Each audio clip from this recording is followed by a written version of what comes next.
আমাদের আজকে নিবেদন হুমায়ুন আহমেদের গল্প আয়না। সকাল 7:30। শওকত সাহেব বারান্দায় উবু হয়ে বসে আছেন। তার সামনে একটা মোড়ায় পানি ভর্তি একটা মগ, পানির মগে হেলান দেওয়া ছোট্ট একটা আয়না। আয়নাটার স্ট্যান্ড ভেঙে গেছে বলে কিছু একটাতে ঠেকা না দিয়ে তাকে দাঁড় করানো যায় না। শওকত সাহেব মুখ ভর্তি ফেনা নিয়ে আয়নাটার দিকে তাকিয়ে আছেন। দাড়ি শেভ করবেন। ৪৫ বছরের পর মুখের দাড়ি শক্ত হয়ে যায়। ইচ্ছা করলেই রেজারের এক টানে দাড়ি কাটা যায় না। মুখে সাবান মেখে অপেক্ষা করতে হয়, এক সময় দাড়ি নরম হবে, তখন কাটতে সুবিধা।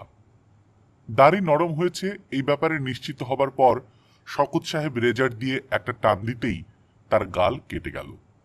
রক্তক মনে হয় কেটেছে, গল গল করে রক্ত বের হচ্ছে। শওকত সাহেব এক হাতে গাল চেপে বসে আছেন। কিছুক্ষণ চেপে ধরে থাকলে রক্ত পড়া বন্ধ হবে। ঘরে স্যাভলন ট্যাভলন কিছু আছে কিনা কে জানে। কাউকে ডেকে জিজ্ঞেস করতে ইচ্ছা করছে না। সকালবেলার সময়টা হলো ব্যস্ততার সময়, সবাই কাজ নিয়ে থাকে। কি দরকার বিরক্ত করে। এই 1 মাসে 4 বার গাল কাটল। আয়নাটাই সমস্যা করছে। পুরনো আয়না, পাড়া নষ্ট হয়ে গেছে, কিছুই পরিষ্কার দেখা যায় না। একটা ছোট আয়না কেনার কথা তিনি তার স্ত্রী মনোয়ারাকে কয়েকবার বলেছেন। মনোয়ারা এখনো কিনে উঠতে পারেনি। তার বোধহয় মনে থাকে না, মনে থাকার কথাও না। আয়নাটা শওকত সাহেব একাই ব্যবহার করেন। বাসার সবাই ড্রেসিং টেবিলের বড় আয়না ব্যবহার করে। কাজেই হাত আয়নাটার যে পাড়া উঠে গেছে মনোয়ারার তা জানার কথা না। আর জানলেও কি সবসময় সব কথা মনে থাকে? শওকত সাহেব নিজেই কতবার ভেবেছেন অফিস থেকে ফেরার পথে একটা আয়না কিনে নেবেন। অফিস থেকে তো রোজই ফিরছেন, কই আয়না তো কেনা হচ্ছে না। আয়না কেনার কথা মনেই পড়ছে না। মনে পড়ে শুধু দাড়ি শেভ করার সময়। শোবার ঘর থেকে শওকত সাহেবের বড় মেয়ে ইরা বের হলো। এবছর সে ইউনিভার্সিটিতে ঢুকেছে, সেজন্যই সবসময় এক ধরনের ব্যস্ততার মধ্যে থাকে। শওকত সাহেব বললেন, মা, ঘরে স্যাভলন আছে? ইরা বলল, জানি না বাবা। সে যেরকম ব্যস্তভাবে বারান্দায় এসেছিল সেরকম ব্যস্ত ভঙ্গিতেই আবার ঘরে ঢুকে গেল। বাবার দিকে তাকালোও না। তার এত সময় নেই। রক্ত পড়া বন্ধ হয়েছে কিনা এটা দেখার জন্য শওকত সাহেব গাল থেকে হাত সরিয়ে আয়নার দিকে তাকালেন। আশ্চর্য কাণ্ড! আয়নাতে দেখা যাচ্ছে ছোট একটা মেয়ে বসে আছে। আগ্রহ নিয়ে তার দিকে তাকিয়ে আছে। মেয়েটার গায়ে লাল ফুল আঁকা সুতির একটা ফ্রক, খালি পা, মাথার চুল বেনি করা, দুদিকে দুটা বেনি ঝুলছে। দুটা বেনিতে 2 রঙের ফিতা, একটা লাল একটা সাদা। মেয়েটার মুখ গোল, চোখ দুটা বিষণ্ণ। মেয়েটা কে? শওকত সাহেব ঘাড় ঘুরিয়ে পেছন দিকে তাকালেন। তার ধারণা হলো হয়তো টুকটাক কাজের জন্য বাচ্চা একটা কাজের মেয়ে রাখা হয়েছে। সে বারান্দায় তার পেছনে বসে আছে, তিনি এতক্ষণ লক্ষ্য করেননি।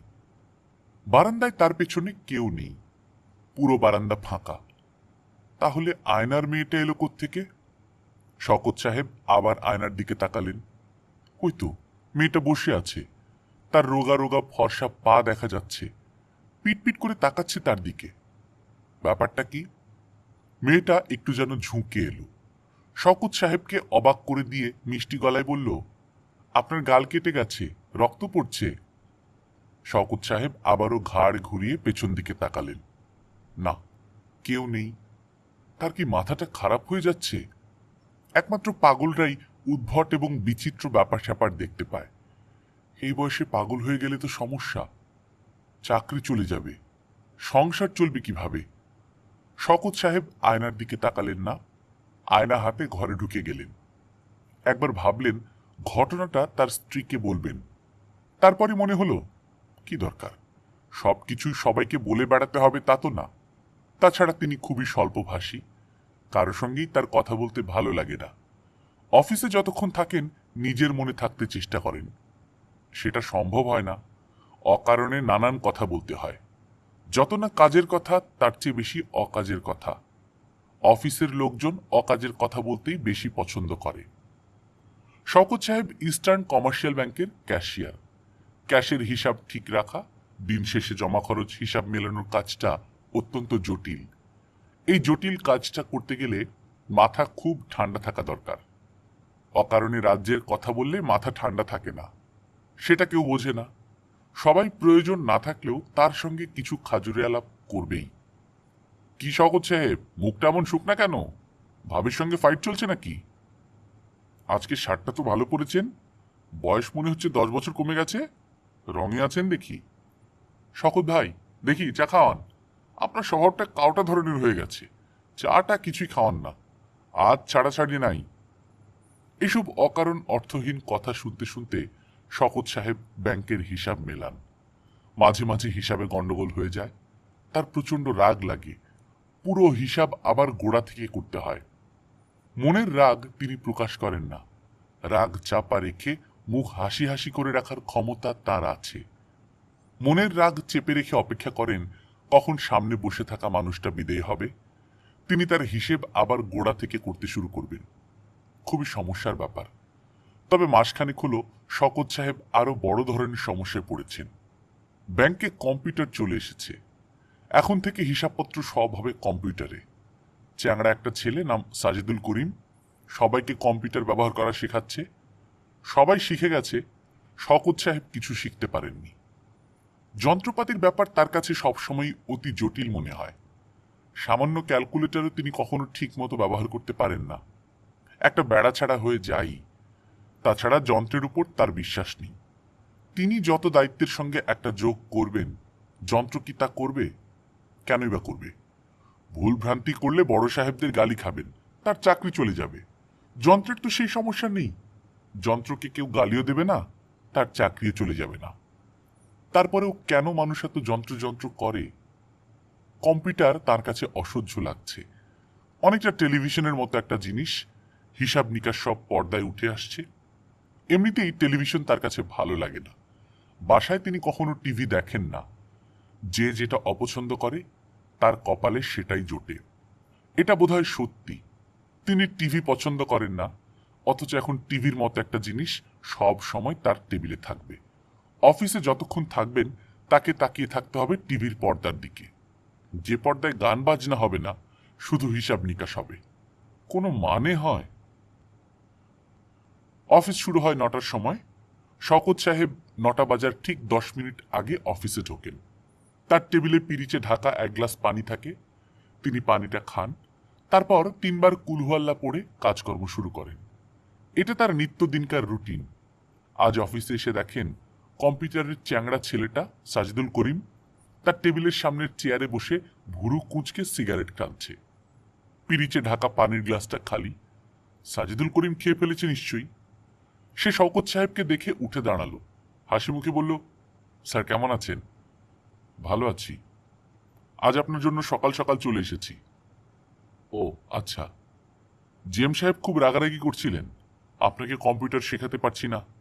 আজ ঠিক করেছি সারাদিন আপনার সঙ্গেই থাকব। শওকত সাহেব শুকনো মুখে বললেন, আচ্ছা। আমরা চা খাই, চা খেয়ে শুরু করি, কি বলেন স্যার? শওকত সাহেব কিছু বললেন না। বেল টিপে বেয়ারাকে চা দিতে বললেন। সাজিদুল করিম হাসি হাসি মুখে বলল, গতকাল যা যা বলেছিলাম সেসব কি স্যার আপনার মনে আছে? শওকত সাহেবের কিছুই মনে নেই, তবু তিনি হ্যাঁ সূচক মাথা নাড়লেন। একটা ছোটখাটো ভাইবা হয়ে যাক। স্যার বলুন দেখি, মেগাবাইট ব্যাপারটা কি? মনে নাই। র্যাম কি সেটা মনে আছে? না। মনে না থাকলে নাই, এটা এমন কিছু জরুরি ব্যাপার না। মেগাবাইট, র্যাম এসবই হচ্ছে কম্পিউটারের মেমোরির একটা হিসাব। এক একজন মানুষের যেমন এক এক রকম স্মৃতিশক্তি থাকে, কম্পিউটারেরও তাই। কিছু কিছু কম্পিউটারের স্মৃতিশক্তি অসাধারণ, আবার কিছু কিছু কম্পিউটারের স্মৃতিশক্তি সাধারণ মানের। মেগাবাইট হচ্ছে স্মৃতিশক্তির একটা হিসাব। মেগা হলো 10⁶, আর বাইট হলো 10⁶ ভাগের 1 ভাগ। র্যাম হচ্ছে র্যান্ডম অ্যাক্সেস মেমোরি। স্যার বুঝতে পারছেন? শওকত সাহেব কিছুই বোঝেননি, তারপরে বললেন, পারছি। একটা জিনিস খেয়াল রাখবেন, কম্পিউটার হলো আয়নার মতো। আয়নার মতো? হ্যাঁ স্যার, আয়নার মতো। আয়নাতে যেমন হয় আয়নার সামনে যা থাকে তাই দেখা যায়, কম্পিউটারে তাই। কম্পিউটারকে আপনি যা দেবেন সে আপনাকে তাই দেখাবে। নিজে থেকে বানিয়ে সে কিছু আপনাকে দেবে না, তার সেই ক্ষমতা নেই। বুঝতে পারছেন? হ্যাঁ। স্যার আসুন এখন মেমোরি আর হার্ড ডিস্ক এই দুয়ের ভেতরের পার্থক্যটা আপনাকে বুঝিয়ে বলি। আমার কথা মন দিয়ে শুনছেন তো স্যার? হ্যাঁ। শওকত সাহেব আসলে মন দিয়ে কিছুই শুনছেন না। আয়নার কথায় তার নিজের আয়নাটার কথা মনে পড়ে গেছে। ব্যাপারটা কি? আয়নার ভেতরে ছোট মেয়েটা এলো কিভাবে? মেয়েটা কে? তার নাম কি? চোখ পিটপিট করে তার দিকে তাকাচ্ছিল। বেয়ারা চা নিয়ে এসেছে। শওকত সাহেব চায়ের কাপে অন্য মনস্ক ভঙ্গিতে চুমুক দিচ্ছেন। সাজিদুল করিম বলল, স্যার। হ্যাঁ? আপনি কি কোনো কিছু নিয়ে চিন্তিত? না তো। তাহলে আসুন কম্পিউটারের ফাইল কিভাবে খুলতে হয় আপনাকে বলি। শুধু মুখে বললে হবে না, হাতে কলমে দেখাতে হবে। হার্ড ডিস্ক হলো আমাদের ফাইলিং ক্যাবিনেট। সব ফাইল আছে হার্ড ডিস্কে। সেখান থেকে বিশেষ একটা ফাইল কিভাবে বের করব? বিকেল 4টা পর্যন্ত শওকত সাহেব কম্পিউটার নিয়ে ঘটঘট করলেন। লাভের মধ্যে লাভ হলো তার মাথা ধরে গেল। প্রচণ্ড মাথা ধরা। সাজিদুল করিমকে মাথা ধরার ব্যাপারটা জানতে দিলেন না। বেচারা এত আগ্রহ করে বোঝাচ্ছে, তার ভাবভঙ্গিতে মনে হচ্ছে কম্পিউটারের মতো সহজ জিনিস পৃথিবীতে তৈরি হয়নি। স্যার আজ এই পর্যন্ত থাক, কাল আবার নতুন করে শুরু করব। আচ্ছা। অফিস থেকে বেরোবার আগে জিএম সাহেব শওকত সাহেবকে ডেকে পাঠালেন। শওকত সাহেবের বুক কেঁপে উঠল। জিএম সাহেবকে তিনি কম্পিউটারের মতোই ভয় পান। যদিও ভদ্রলোক অত্যন্ত মিষ্টভাষী, হাসি মুখ ছাড়া কোনো কথাই বলতে পারেন না। জিএম সাহেবের ঘরে ঢুকতেই তিনি হাসি মুখে বললেন, কেমন আছেন শওকত সাহেব? জি স্যার, ভালো। বসুন, দাঁড়িয়ে আছেন কেন? শওকত সাহেব বসলেন। তার বুক কাঁপছে, পানির পিপাসা পেয়ে গেছে। আপনার কি শরীর খারাপ? জি না স্যার। দেখে অবশ্য মনে হচ্ছে শরীর খারাপ। যাই হোক, কম্পিউটার শেখার কত দূর হলো? শওকত সাহেব কিছু বললেন না, মাথা নিচু করে বসে রইলেন।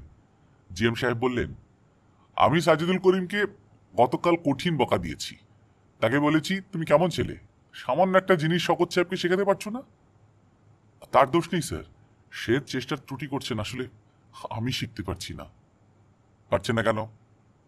বুঝতে পারছি না স্যার। আরে কম্পিউটার তার ছেলে খেলা। 7-8 বছরের বাচ্চারা কম্পিউটার দিয়ে খেলছে, আপনি পারবেন না কেন? আপনাকে তো পারতেই হবে। পুরোনো দিনের মতো কাগজ কলমে বসে হিসাব করবেন আর মুখে বিড়বিড় করবেন, হাতে আছে 5, হাতে আছে 5, তা তো হবে না। আমাদেরকে যুগের সঙ্গে তাল মিলিয়ে চলতে হবে। যা হবার সব কম্পিউটারে হবে। জি স্যার। নতুন টেকনোলজি যারা নিতে পারবে না, তাদের তো আমাদের প্রয়োজন নেই। ডারউইনের সেই theory, survival of the fittest, বুঝতে পারছেন? জি স্যার। আচ্ছা, আজ যান, চেষ্টা করুন ব্যাপারটা শিখে নিতে। এটা এমন কিছু না, আপনার নিজের ভেতরে তো শেখার চেষ্টা থাকতে হবে। আপনি যদি ধরেই নেন কোনোদিন শিখতে পারবেন না, তাহলে তো কোনোদিনই শিখতে পারবেন না, ঠিক না? জি স্যার, ঠিক। আচ্ছা, আজ তাহলে আসুন। বেরোবার সময় তিনি দরজায় ধাক্কা খেলেন। ডান চোখের উপর কপাল সুপুরের মতো ফুলে উঠল। মাথা ধরাটা আরো বাড়ল। শওকত সাহেব মাথা ধরা নিয়েই বাসায় ফিরলেন। বাসা খালি, শুধু কাজের বউ আছে। বাকি সবাই নাকি বিয়ে বাড়িতে গেছে, ফিরতে রাত হবে। আবার না ফেরার সম্ভাবনাও আছে। কার বিয়ে শওকত সাহেব কিছুই জানেন না। তাকে কেউ কিছু বলেনি, বলার প্রয়োজন মনে করেনি। তিনি হাত মুখ ধুয়ে বারান্দার ইজি চেয়ারে চোখ বন্ধ করে বসে রইলেন। এতে যদি মাথা ধরাটা কমে। ইদানিং তার ঘন ঘন মাথা ধরছে। চোখ আরো খারাপ করেছে কিনা কে জানে। চোখের ডাক্তারের কাছে একবার গেলে হয়, যেতে ইচ্ছা করছে না। ডাক্তারের কাছে যাওয়া মানেই টাকার খেলা। ডাক্তারের ভিজিট, নতুন চশমা, নতুন ফ্রেম। কাজের বুয়া তাকে নাস্তা দিয়ে গেল।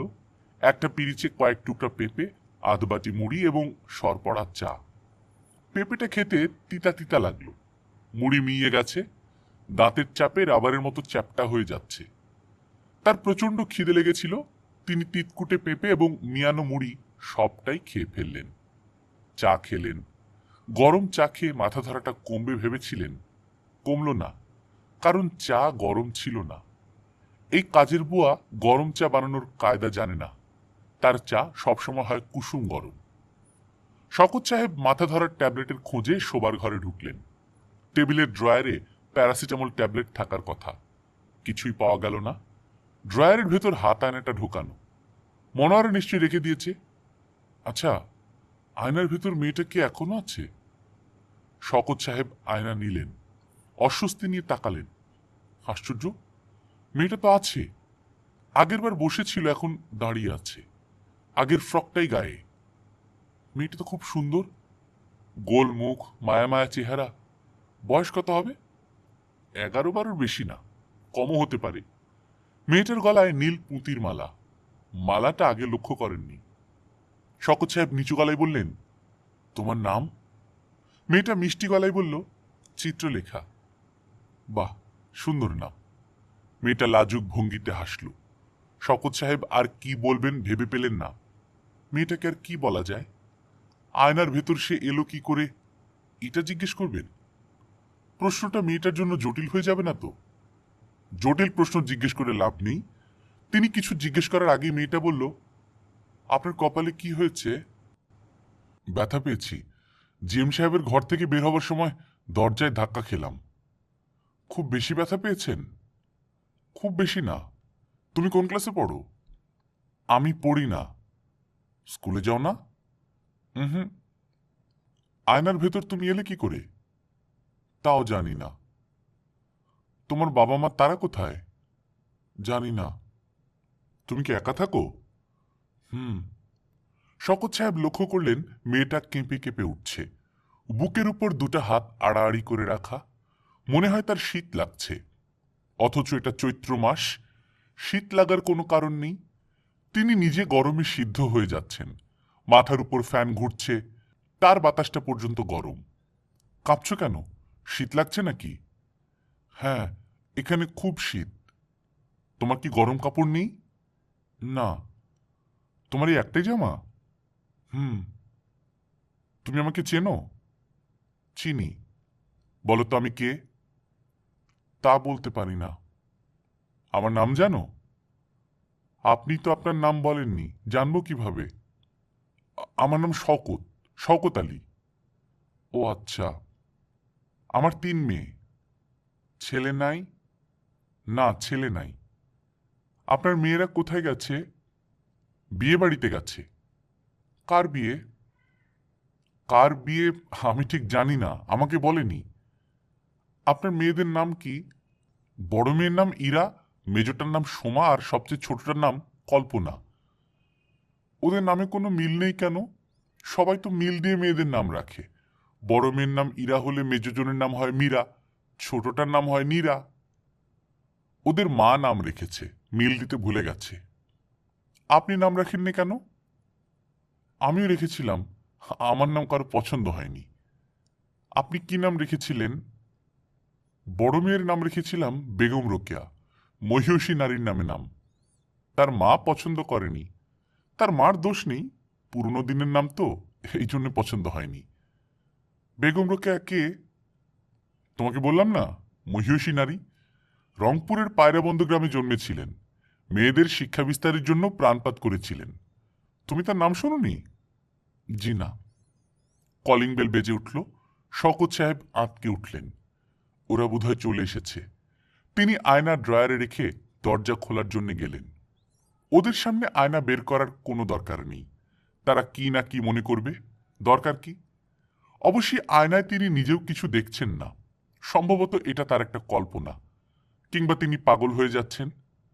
ছোটবেলায় তিনি যখন স্কুলে পড়তেন, তখন তাদের অবনী স্যার স্কুলের সামনের বড় আমগাছটার সঙ্গে কথা বলতেন। কেউ দেখে ফেললে খুব লজ্জা পেতেন। এক বর্ষাকালে তিনি স্কুলের পাশ দিয়ে যাচ্ছেন, হঠাৎ দেখেন অবনী স্যার আমগাছের সঙ্গে কথা বলছেন।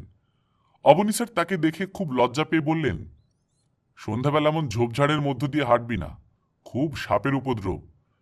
তার পরের বছরই স্যার পুরোপুরি পাগল হয়ে গেলেন। তার আত্মীয় স্বজন তাকে নিয়ে ইন্ডিয়া চলে গেল। কে জানে, তিনি নিজেও হয়তো পাগল হয়ে যাচ্ছেন। পুরোপুরি পাগল হবার পর তার স্ত্রী ও মেয়েরা হয়তো তাকে পাবনার মেন্টাল হাসপাতালে ভর্তি করিয়ে আসবে। পাবনায় ভর্তি হতে কত টাকা লাগে কে জানে। টাকা বেশি লাগলে ভর্তি নাও করাতে পারে। হয়তো নিজেদের বাড়িতেই দরজায় তালা বন্ধ করে রাখবে, কিংবা অন্য কোনো দূরের শহরে ছেড়ে দিয়ে আসবে। পাগল পুষতে না পারলে দূরে ছেড়ে দিয়ে আসতে হয়, এতে দোষ হয় না। পাগল তো আর মানুষ না, তারা বোধশক্তিহীন জন্তুর মতোই। মনোয়ারা বিয়ে বাড়ি থেকে মেয়েদের নিয়ে ফেরেননি। মেজ মেয়ের মাস্টার এসেছে। শকত সাহেব বললেন, ওরা কেউ বাসায় নেই, বিয়ে বাড়িতে গেছে। আপনি বসেন, চা খান। মাস্টার সাহেব বললেন, আচ্ছা, চা এক কাপ খেয়েই যাই।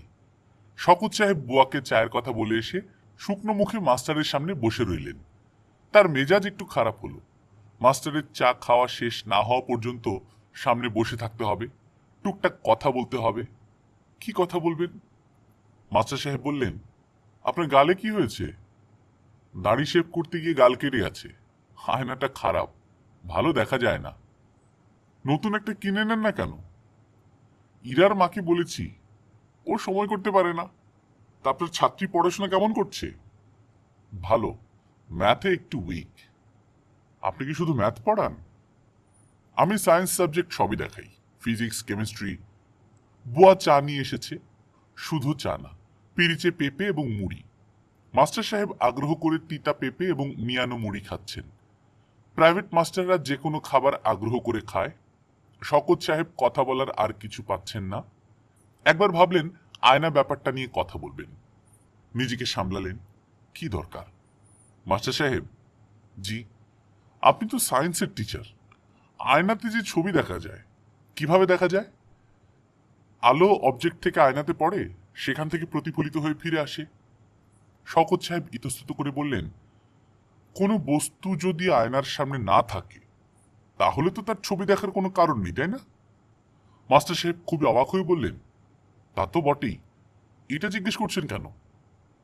এমনি জিজ্ঞেস করছি, কোনো কারণ নেই, কথার কথা, কিছু মনে করবেন না। শওকত সাহেব খুবই লজ্জা পেয়ে গেলেন। পরদিন অফিসে যাবার সময় শওকত সাহেব আয়নাটা খবরের কাগজে মুড়ে সঙ্গে নিয়ে গেলেন। কেন নিলেন নিজেও জানেন না। অফিসের ড্রয়ারে আয়না রেখে সাজিদুল করিমের সঙ্গে কম্পিউটার নিয়ে ঘটঘট করতে লাগলেন। কিভাবে উইন্ডো খুলে সেখান থেকে সিস্টেম ফোল্ডার বের করতে হয়, ডাটা এন্ট্রি, ডাটা প্রসেসিং, 14 রকম যন্ত্রণা। তিনি মুগ্ধ হলেন ছেলেটার ধৈর্য দেখে। তিনি যে সব গুবলেট করে দিচ্ছেন তার জন্য সাজিদুল করিম একটুও রাগ করছে না। একই জিনিস বারবার বারবার করে বলছে, এমন ভাবে বলছে যেন তিনি বয়স্ক একজন মানুষ না, বাচ্চা একটা ছেলে। সাজিদুল করিম বলল, স্যার আসুন, এবার আমরা একটু রেস্ট নেই, চা খাই, তারপর আবার শুরু করব। শওকত সাহেব বললেন, আমাকে দিয়ে আসলে কিছু হবে না, বাদ দাও। বাদ দিলে কি করে চলবে স্যার? কম্পিউটার চলে এসেছে, এখন তো আর আপনি লম্বা লম্বা যোগ বিয়োগ করতে পারবেন না। ব্যালেন্স শিট তৈরি হবে কম্পিউটারে। শওকত সাহেব ক্লান্ত গলায় বললেন, আমি পারবো না, যারা পারবে তারা করবে। চাকরি ছেড়ে দেব। কি যে বলেন স্যার, চাকরি ছেড়ে দেবেন মানে? চাকরি ছাড়লে খাবেন কি? আপনি মোটেই ঘাবড়াবেন না, আমি আপনাকে কম্পিউটার শিখিয়ে ছাড়বো। আমার সাংঘাতিক জেদ। চা খেতে খেতে শওকত সাহেব ছেলেটার সঙ্গে কিছু গল্পও করলেন। গল্প করতে খারাপ লাগলো না, তবে এই ছেলে কম্পিউটার ছাড়া কোনো গল্প জানে না। কোন এক ভদ্রলোক তার কিছু জরুরি ডাটা ভুল করে ইরেজ করে ফেলেছিলেন। প্রায় মাথা খারাপ হবার মতো জোগাড়। সেই ডাটা কিভাবে উদ্ধার হলো সেই গল্প সে এমনভাবে করল যেন এটা এক রোমহর্ষক গল্প। বুঝলেন স্যার, দুটা প্রোগ্রাম আছে যা দিয়ে ট্র্যাশ ক্যানে ফেলে দেওয়া ডাটা উদ্ধার করা যায়। একটা প্রোগ্রামের নাম নর্টন ইউটিলিটিস, আর একটা কমপ্লিট আনডিলিট। খুবই চমৎকার প্রোগ্রাম। শওকত সাহেব কিছুই বুঝলেন না, তবু মাথা নাড়লেন যেন বুঝতে পেরেছেন। চা শেষ হবার পর সাজিদুল করিম বলল, আসুন স্যার, বিসমিল্লাহ বলে লেগে পড়ি। শওকত সাহেব লজ্জিত গলায় বললেন, আজ থাক, আজ আর ভালো লাগছে না। জিএম সাহেব শুনলে আবার রাগ করবেন। রাগ করলে করবে, কি আর করা। আমাকে দিয়ে কম্পিউটার হবে না, তুমি শুধু শুধু কষ্ট করছো। আমার কোনো কষ্ট হচ্ছে না স্যার। ঠিক আছে, আজ আপনি রেস্ট নিন, কাল আমরা আবার শুরু করব। আমি তাহলে আজ যাই স্যার। একটা জিনিস দেখো তো। শওকত সাহেব ড্রয়ার থেকে খবরের কাগজে মোড়া আয়নাটা বের করলেন। খুব সাবধানে কাগজ সরিয়ে আয়নাটা বের করলেন। সাজিদুল করিমের হাতে আয়নাটা দিয়ে বললেন, একটু ভালো করে দেখো তো জিনিসটা। জিনিসটা কি স্যার? একটা আয়না। সাজিদুল করিম ঘুরিয়ে ফিরিয়ে আয়না দেখল। শওকত সাহেব কৌতূহলী গলায় বললেন, দেখলে? সাজিদুল করিম বিস্মিত হয়ে বলল, দেখলাম। কি দেখলে বলো তো? পুরনো একটা আয়না দেখলাম, পাড়া নষ্ট হয়ে গেছে। আর তো কিছু দেখলাম না। আর কিছু কি দেখার আছে? না, এটা আমার শখের একটা আয়না। শওকত সাহেব আয়নাটা কাগজে মুড়তে শুরু করলেন। সাজিদুল করিম এখনো তার দিকে বিস্মিত চোখে তাকিয়ে আছে। শওকত সাহেবের মনে হলো তিনি ছোটবেলায় অবনী স্যারকে গাছের সঙ্গে কথা বলতে দেখে এইভাবেই বোধহয় তাকিয়েছিলেন। সাজিদুল করিম চলে যাবার পর তিনি তার ঘরের দরজা বন্ধ করে দিলেন। আয়নাটা বের করলেন। ওই তো মেয়েটাকে দেখা যাচ্ছে। মেয়েটাকে কেমন দুঃখী দুঃখী লাগছে। শওকত সাহেব মৃদু গলায় বললেন, কেমন আছো চিত্রলেখা? ভালো। তোমার মুখটা এমন শুকনো লাগছে কেন? মন খারাপ? মন খারাপ কেন? একা একা থাকি তো, এই জন্যে মন খারাপ। মাঝে মাঝে আবার ভয় লাগে। কিসের ভয়? জানি না কিসের ভয়। এটা কি আপনার অফিস? আপনার টেবিলের উপর এটা কি বাক্সের মতো? এটা হচ্ছে একটা কম্পিউটার, IBM কম্পিউটার। কম্পিউটার কি? একটা যন্ত্র, হিসাব নিকাশ করে। আচ্ছা শোনো চিত্রলেখা, তোমার বাবা মা আছেন? জানি না তো। তুমি আজ কিছু খেয়েছো? না। তোমার খিদে লেগেছে? তুমি যেখানে থাকো সেখানে কোনো খাবার নেই? না। জায়গাটা কেমন? জায়গাটা কেমন আমি জানি না, খুব শীত। শওকত সাহেব দেখলেন মেয়েটা শীতে কাঁপছে। পাতলা সুতির জামায় শীত মানছে না। তিনি কি করবেন বুঝতে পারলেন না। এই শীতার্ত ও ক্ষুধার্ত মেয়েটার জন্য তিনি কি বা করতে পারেন। তিনি দীর্ঘ নিঃশ্বাস ফেলে আয়নাটা কাগজে মুড়ে ড্রয়ারে রেখে দিলেন। তার নিজেরও খিদে লেগেছে। বাসা থেকে টিফিন ক্যারিয়ারে করে খাবার এনেছেন। কোনো উপায় কি আছে মেয়েটাকে খাবার দেয়া? আরে কি আশ্চর্য, তিনি সব কি ভাবছেন? আয়নায় যা দেখছেন সেটা মনের ভুল ছাড়া আর কিছুই না। এটাকে গুরুত্ব দেবার কোনো মানে হয় না। আসলে আয়নাটা তার দেখাই উচিত না। তিনি টিফিন ক্যারিয়ার নিয়ে অফিস ক্যান্টিনে খেতে গেলেন। খেতে পারলেন না। বারবার মেয়েটার শুকনো মুখ তার মনে পড়তে লাগল। তিনি হাত ধুয়ে উঠে পড়লেন। বাসায় ফিরতে ফিরতে তার সন্ধ্যা হয়ে গেল। সাধারণত অফিস থেকে তিনি সরাসরি বাসায় ফেরেন। আজ একটু ঘুরলেন। সোহরাওয়ার্দী উদ্যানের বেঞ্চিতে বসে রইলেন। তার ভালোই লাগলো। ফুরফুরে বাতাস দিচ্ছে, চারদিকে গাছপালা, কেমন শান্তি শান্তি ভাব। দুপুরে কিছু খাননি বলে খিদেটা এখন জানান দিচ্ছে। বাদামওয়ালা বুট বাদাম বিক্রি করছে। 1 ছটাক বাদাম কিনে ফেলবেন নাকি? কত দাম 1 ছটাক বাদামের? তিনি হাত উঁচিয়ে বাদামওয়ালাকে ডাকলেন। তারপরই মনে হলো বাচ্চা একটা মেয়ে না খেয়ে আছে। তার মনটা খারাপ হয়ে গেল। বাদাম না কিনেই তিনি বাসার দিকে রওনা হলেন। বাসায় ফেরা মাত্র তাকে নাস্তা দেয়া হলো। তিতা পেঁপের টুকরা, মিয়ানো মুড়ি। মনে হয় অনেকগুলো তিতা পেঁপে কেনা আছে এবং টিন ভর্তি মিয়ানো মুড়ি আছে। এগুলি শেষ না হওয়া পর্যন্ত তাকে খেতেই হবে। ঘরের ভেতর থেকে হারমোনিয়ামের শব্দ আসছে। অপরিচিত একজন পুরুষ নাকি গলায় সারেগামা করছে। ইরার গলাও পাওয়া যাচ্ছে। ইরা গান শিখছে নাকি? মনোয়ারা চায়ের কাপ নিয়ে শওকত সাহেবের সামনে রাখতে রাখতে বললেন, ইরার জন্য গানের মাস্টার রেখে দিলাম। সপ্তাহে 2 দিন আসবে। 1500 টাকা সে নেয়। বলে কয়ে 1000 করেছি। তবলচিকে দিতে হবে 300। মেয়ের এত শখ, তোমাকে বলিতে কিছু হবে না। কার কি শখ কি ইচ্ছা তুমি তো কিছুই জানো না। যা করার আমাকেই করতে হবে। শওকত সাহেব নিঃশব্দে চায়ের কাপে চুমুক দিলেন। 1000 যোগ 300, 1300। এই বাড়তি 1300 টাকা কোত্থেকে আসবে? সামনের মাস থেকে বেতন কমে যাবে। প্রভিডেন্ট ফান্ড থেকে 10,000 টাকা লোন নিয়েছিলেন। সামনের মাস থেকে 500 টাকা করে কাটা শুরু হবে। উপায় হবে কি? তিনি কম্পিউটারে শিখতে পারছেন না। সত্যি সত্যি যদি এই বয়সে চাকরি চলে যায় তখন? মনোয়ারা বললেন, সোমাদের কলেজ থেকে স্টাডি ট্যুরে যাচ্ছে, তার 1000 টাকা দরকার। তোমাকে আগে ভাগে বলে রাখলাম। কি কথা বলছো না কেন? শওকত সাহেব স্ত্রীর দিকে তাকিয়ে ফ্যাকাশিভাবে হাসলেন। কিছু বললেন না। তোমার সঙ্গে বসে যে দুটো কথা বলবো সে উপায় তো নেই। মুখ সেলাই করে বসে থাকবে। আশ্চর্য এক মানুষের সঙ্গে জীবনটা কাটালাম। মনোয়ারা উঠে চলে গেলেন। ঘরের ভেতর থেকে এখন গানের কথা ভেসে আসছে। মনে হচ্ছে ওস্তাদ টিচার প্রথম দিনেই গান শেখাচ্ছেন। শওকত সাহেব একা একা বসে আছেন। রাতে ভাত খাবার ডাক না আসা পর্যন্ত একাই বসে থাকতে হবে। আয়নাটা বের করে মেয়েটার সঙ্গে দুটো কথা বললে কেমন হয়? কেউ এসে দেখে না ফেললেই হলো। দেখে ফেললেই সমস্যা। কেমন আছো চিত্রলেখা? জি ভালো আছি। কে গান গাচ্ছে? আমার বড় মেয়ে। ইরা? হ্যাঁ, ইরা। তোমার দেখি নাম মনে আছে? নাম মনে থাকবে না কেন? আমার সবার নামই মনে আছে। ইরা, সোমা, কল্পনা। আপনাকে দেখে মনে হচ্ছে আপনার মন খুব খারাপ। কি হয়েছে? কিছু হয়নি রে মা। শওকত সাহেবের গলা ধরে এলো। দিনের পর দিন তার মন খারাপ থাকে। কেউ জানতে চায় না তার মন খারাপ কেন। আয়নার ভেতরের এই মেয়ে জানতে চাচ্ছে। তার চোখে প্রায় পানি আসার উপক্রম হলো।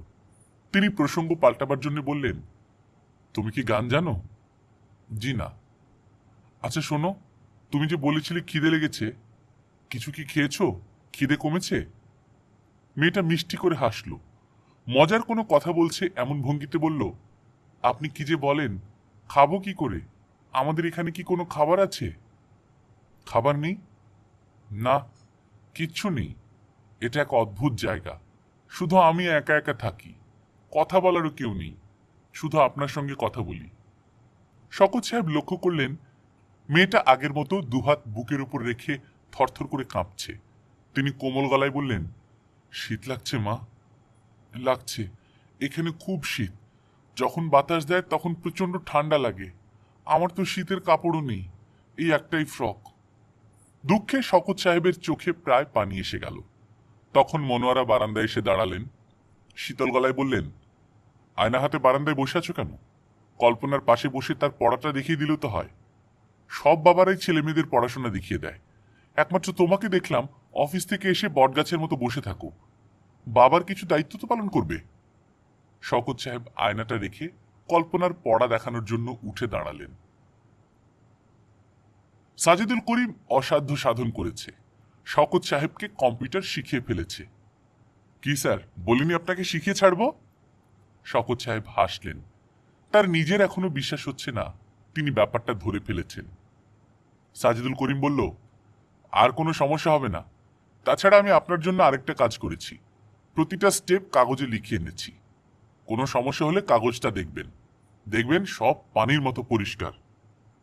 Thank you. আর স্যার, আমার ঠিকানাটা কাগজে লিখে গেলাম। কোনো ঝামেলা মনে করলেই আমার বাসায় চলে আসবেন। আচ্ছা বাবা, তুমি অনেক কষ্ট করেছো। আপনার অবস্থা দেখে স্যার আমার মনটা খারাপ হয়েছিল। রাতে দেখি ঘুম আসে না। তখন একের পর এক স্টেপগুলি কাগজে লিখলাম। সারা রাত চিন্তা করলাম আপনাকে কিভাবে বোঝালে আপনি বুঝবেন। শওকত সাহেবের চোখে প্রায় পানি আসার উপক্রম হলো। তিনি ভেবে পেলেন না এমন অসাধারণ ছেলে পৃথিবীতে এত কম জন্মায় কেন। স্যার, আমি যাই। আমি জিএম সাহেবকে বলে যাচ্ছি আপনি সব শিখে ফেলেছেন, আর কোনো সমস্যা নেই। আরেকটা কথা স্যার, কম্পিউটারকে ভয় পাবেন না। তাকে ভয় পাবার কিছু নেই। কম্পিউটার সামান্য একটা যন্ত্র, এর বেশি কিছু না। শওকত সাহেবের চোখে এবার সত্যি সত্যি পানি চলে এলো। ছেলেটা যেন চোখের পানি দেখতে না পায়, সেজন্য তিনি অন্যদিকে তাকিয়ে রইলেন। মনে মনে ঠিক করলেন আজ অফিস থেকে ফেরার পথে ছেলেটার জন্য একটা উপহার কিনবেন। দামি কিছু না, সেই সামর্থ্য তার নেই। তবু কিছু কিনে তার বাসায় গিয়ে তাকে দিয়ে আসবেন। একটা কলম বা এই জাতীয় কিছু। 100-2 টাকার মধ্যে কলম না পাওয়া গেলে সুন্দর কিছু গোলাপ। তার সঙ্গে 500 টাকা আছে, টেবিলের ড্রয়ারে খামের ভেতর রাখা। শওকত সাহেব 175 টাকা দিয়ে একটা ওয়াটারম্যান কলম কিনলেন। তারপর কোনো কিছু না ভেবেই চিত্রলেখার জন্য একটা সোয়েটার কিনে ফেললেন। গরমের সময় বলেই ভালো ভালো সোয়েটার সস্তায় বিক্রি হচ্ছিল। সোয়েটার কিনতে 340 টাকা খরচ হয়ে গেল। সাদা জমিনের উপর নীল ফুল আঁকা, সিনথেটিক উল। দোকানদার বলল, সিনথেটিক হলেও আসল উলের বাবা। শুধু সোয়েটার গায়ে দিয়েই তুন্দ্রা অঞ্চলের বরফের ছায়ের উপর শুয়ে থাকা যায়। শওকত সাহেব জানেন সোয়েটার কেনাটা তার জন্য খুবই বোকামি হয়েছে। চিত্রলেখাকে এই সোয়েটার তিনি কখনো দিতে পারবেন না, কারণ চিত্রলেখা বলে কেউ নেই। পুরো ব্যাপারটা তার মাথার অসুস্থ কোনো কল্পনা। সংসারের দুঃখ ধান্ধায় তার মাথাটা এলোমেলো হয়ে যাচ্ছে বলেই তিনি এসব দেখছেন। তারপরেও মনে হলো মেয়েটা দেখবে জিনিসটা তার জন্য কেনা হয়েছে, বেচারি খুশি হবে। সাজিদুল করিমকে তিনি বাসায় পেলেন না। দরজা তালা বন্ধ। দরজার ফাঁক দিয়ে তিনি কলমটা ঢুকিয়ে দিলেন। তার মনে হলো ভালোই হয়েছে। সাজিদুল করিম জানল না উপহার কে দিয়েছে। মানুষের সবচেয়ে ভালো লাগে অজানা কোনো জায়গা থেকে উপহার পেতে। শওকত সাহেব গভীর আনন্দ নিয়ে বাসায় ফিরলেন। আজকের পেঁপে খেতে আগের মতো তিতা লাগলো না। চাটাও খেতে ভালো হয়েছে। তিনি মনোয়ারাকে আরেক কাপ চা দিতে বলে ড্রয়ার থেকে আয়না বের করতে গেলেন। আয়না পাওয়া গেল না। ড্রয়ারে নেই, টেবিলের উপরে নেই, বাথরুমে নেই, বারান্দায় নেই। তিনি পাগলের মতো আয়না খুঁজছেন। মেয়েরা কি কেউ নিয়েছে? তিনি মেয়েদের ঘরে ঢুকে টেবিলের বইপত্র এলোমেলো করতে শুরু করলেন। ইরা বলল, বাবা তুমি কি খুঁজছো? আয়নাটা খুঁজছি। আমার একটা হাত আয়না ছিল না, ওই আয়নাটা। ওই আয়না তো তুমি কোথাও খুঁজে পাবে না। মা তোমার জন্য নতুন আয়না কিনেছে, ওটা ফেলে দিয়েছে। শওকত সাহেব হতভম্ব গলায় বললেন, এসব কি বলছিস? কোথায় ফেলেছে?